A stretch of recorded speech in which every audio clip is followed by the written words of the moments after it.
You know, when I got this Mini Max, it had a Rotax 277 on it that had seized up a couple times, and I just didn't want no part of that, having had many engine failures in the past and other ultralights and experimentals. So I went with this Hirth F33 and took out the old 277, and the prop direction is opposite of this Hirth, so I had to buy a new prop. I bought a GSC 60-inch ground adjustable prop. And the nice thing I like about the Hirth engine is this electric start, and it seems more modern than the Rotax.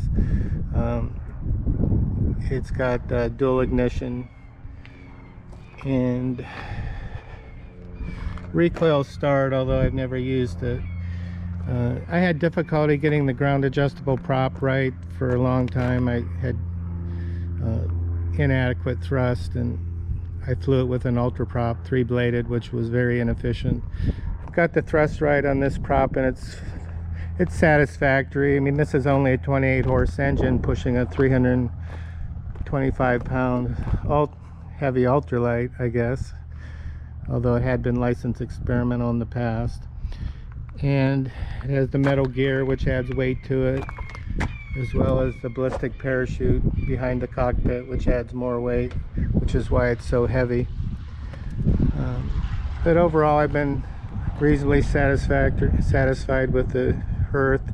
It does run fairly rough below 2,500 RPMs, but does smooth out nicely.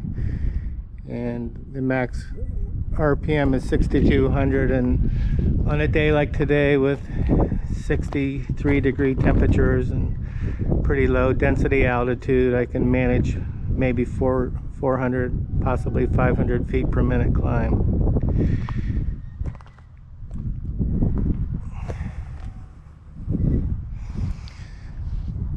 And I purchased this F33 from Team Mini Max. It was drop shipped from Recreational Power Engineering, who's already had to work on it. After a couple hours, the ignition in the flywheel burned out. Matt explained it, but I couldn't quite understand it. But the gist of it is, never turn the prop with the starter with the magnetos off.